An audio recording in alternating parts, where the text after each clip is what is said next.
രേണുസുതിൻ്റെ അനിയത്തി ഒളിച്ചോടി കണ്ട് ഇതാ കല്യാണം കഴിഞ്ഞിരിക്കുകയാണ്. എൻ്റെ കൂടെ എവിടെ വന്നാലും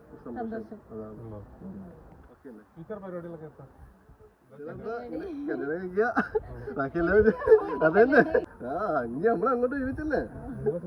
ഈ രേണുസുതിൻ്റെ അനിയത്തിനെ നിങ്ങൾക്ക് എല്ലാവർക്കും നല്ല പരിചയം ഉണ്ടാവും, കുറച്ച് പേർക്കൊക്കെ. കാരണം രേണുസുതി മുൻപ് അഭിനയിച്ചിട്ടുള്ള ഒരു ആൽബമായിരുന്നു കരിമിഴി കണ്ണാലെ. അതിൽ രേണുവിൻ്റെ കൂട്ടുകാരിയായിരുന്നു ഇവര്. കട്ടയ്ക്ക് നന്നായിട്ട് പെർഫോം ചെയ്തിട്ടുണ്ടായിരുന്നു അല്ലേ. അപ്പോൾ ഇതിൽ പുതിയൊരു ആൽബം ഇന്നലെ ആരംഭിച്ചിട്ടുണ്ടായിരുന്നു. അതിൽ രേണുവിൻ്റെ അനിയത്തിയായിട്ടാണ് ഇവൾ അഭിനയിച്ചിട്ടുണ്ടായിരുന്നത്. അതിൻ്റെ ഇടയിൽ ഒരു ഒളിച്ചോട്ടൊക്കെ ഉണ്ടെന്ന് തോന്നുന്നുണ്ട്. എന്തായാലും ഒരു ഒളിച്ചോട്ടത്തിൻ്റെ ഒരു സിറ്റുവേഷനൊക്കെയാണ് ഇവർ ഷൂട്ട് ചെയ്തിട്ടുണ്ടായിരുന്നത്. എന്തായാലും ഇവരൊക്കെ രണ്ടുപേരും വളർന്നു വരുന്നവരാണ്. അപ്പം നമ്മളെ ഭാഗത്തുനിന്ന് സപ്പോർട്ട് ചെയ്യാണ് കേട്ടോ.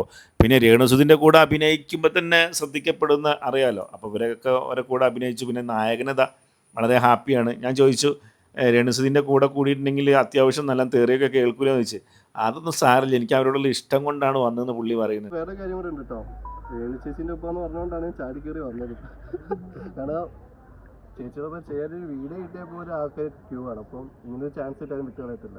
അതുകൊണ്ട് മെയിൻ ചേച്ചി ഉള്ളതുകൊണ്ടാണ് ഞാൻ വന്നത് കേട്ടോ. രേണുവിൻ്റെ പുതിയ നായകൻ പറഞ്ഞു കേട്ടില്ല ഞങ്ങൾ. രേണുവിൻ്റെ കൂടെ അഭിനയിക്കാൻ പുള്ളിക്കാരനൊരു ആഗ്രഹമാണ്. അതുകൊണ്ടാണ് അഭിനയം തലേ കയറി നടക്കുകയാണ് പുള്ളിക്കാരന്. വയനാട്ടിൽ നിന്നാണ് ആൾ വന്നിട്ടുള്ളത്.